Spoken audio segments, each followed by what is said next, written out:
धनगर आरक्षणाला विरोध करण्याचा निर्धार आज नाशिकमधनं करण्यात आलाय। यासाठी आदिवासी बांधवांनी एक भव्य मोर्चा काढत सरकार विरोधी घोषणाबाजी केली। आदिवासी नेते मधुकर पिचड यांच्या नेतृत्वाखाली हा मोर्चा काढण्यात आला। आजपासून राज्यभरात धनगर आरक्षणाला विरोध करण्यासाठी मोर्चे, आंदोलनं, रास्ता रोको करण्यात येणार आहेत। याचीच सुरुवात आजच्या मोर्चाने झाली।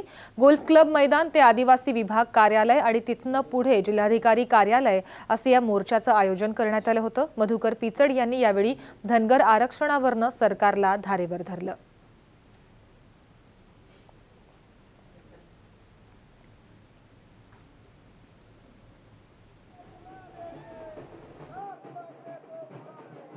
घटनादत्त अधिकार डॉक्टर बाबासाहेबांनी आम्हाला दिलेले आहे। नामसदृशाचा फायदा घेऊन आणि राजकीय जर दबाव आणून पुणे आरक्षण करत असेल तर त्याचा प्राणपणानं महाराष्ट्रातले आदिवासी निश्चितपणानं प्रतिकार करतील आणि म्हणून हा प्रतिमात्मक मोर्चा आहे। इथून पुढे महाराष्ट्राच्या सगळ्या जिल्ह्यात मोर्चे होतील।